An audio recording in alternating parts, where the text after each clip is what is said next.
don't bother me.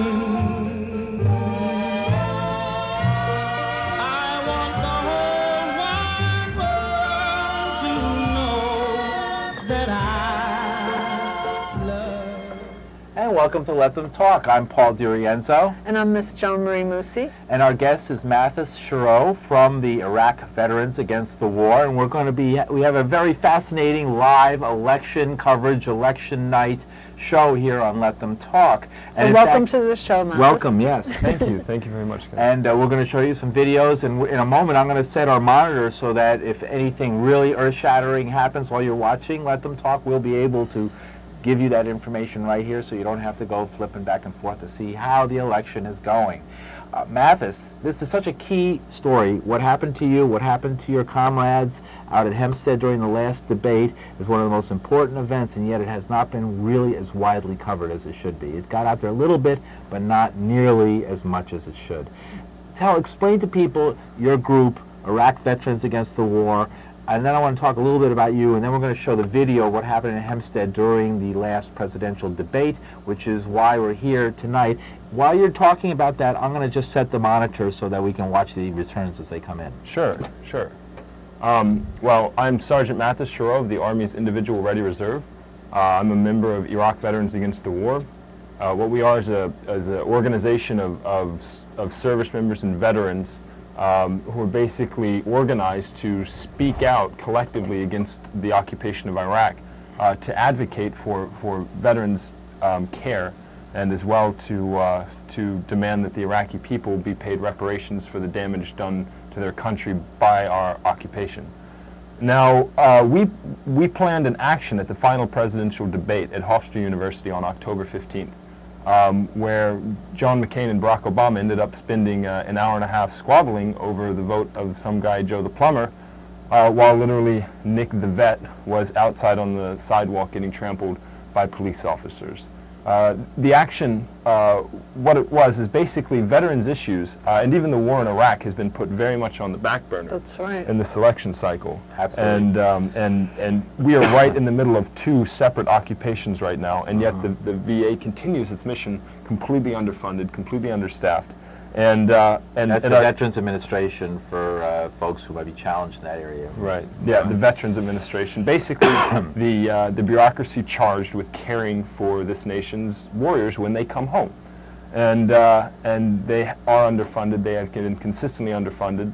John McCain himself voted against upping funding for the VA in 2004, 2005, 2006, 2007. Now your group had submitted questions. That's right. To yeah. What's his name? Bob Schieffer, the debate moderator. A week before the debate, I wrote Bob Schieffer a letter. He was the debate moderator, and I said, "Sir, as the result of these campaigns' complete lack of attention to veterans' issues and to the war in Iraq, and the government saying, well, we don't have money to fund the VA, while at the same time coming up with almost $1 trillion to bail out banks, we said as the result of this, and the result of the fact that we don't believe that the care is just going to be given to us that we need, we are demanding that we, myself and Christopher Goldsmith, another member of Iraq Veterans Against the War, be allowed entry to the debate and be allowed to ask Barack Obama one question and be allowed to ask John McCain one question.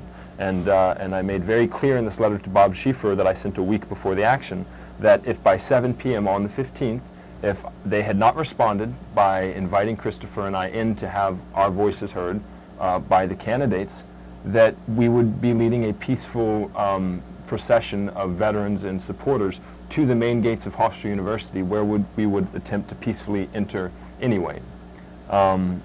When 7 o'clock came and we had not heard from Bob Schieffer or the candidates, we moved to the front gates of Hofstra, where myself and Chris read our questions out over a megaphone, and then proceeded, as we made clear to the candidates and even to Detective Calvert and Detective Anisi of the Nassau County Police Department the day before when we met them and laid out the complete details of our action. We peacefully marched into the gates, where we were immediately arrested. 8 of us vets initially and a few civilians were arrested. We were put on a bus.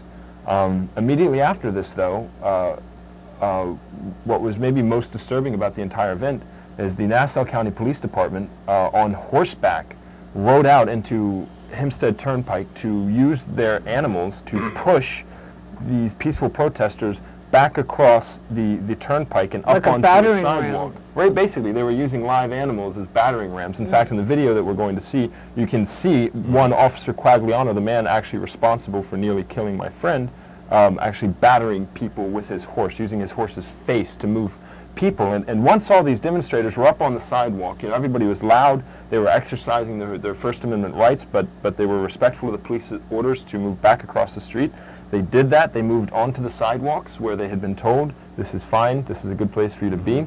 Once they were here and once they were in compliance with police orders to be on the sidewalk, the police actually started grabbing people from the sidewalk. They grabbed one young man, drug him out, arrested him, and then actually came in and started hitting people with clubs. Now, all of our demonstrators, none of them were violent at any time whatsoever.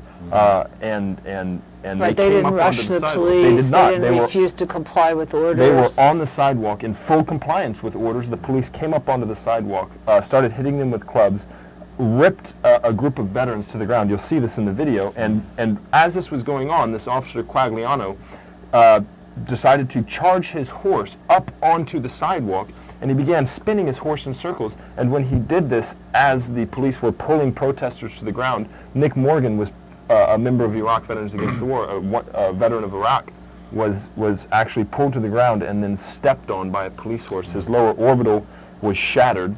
He now has a titanium plate in his face holding his eyeball up. That's the worst. He needs. It's terrible. So besides the disgrace of just ignoring your questions, And my friend, not bringing this issue up in the debate, the police actually attacked the protest outside the debate. The police attacked nonviolent protesters. At no time did anybody make any aggressive moves towards the police. You know, people were quite loud. People were cheering very loudly in support of the veterans, and people were condemning the police officers for using their horses as battering rams, which is actually illegal. It's abuse to animals. It's animal cruelty as well. Does not Right, because the animal's not doing well in this either. exactly. Right. And from what the ACLU tells me, at least, there is nothing in the regulations of the Nassau County Police Department that says you can use horses to move people. They're allowed to Should use we them as show barriers. this now? I mean, I think we should so. yeah, the so video. people Yeah. can Important see what that we're people talking see One of the about. reasons that you're here is because I have a colleague who was also trampled and injured in that, who came to work with this big bloody nose, you know, and that's how we found. I then discovered the story. So we're going to go.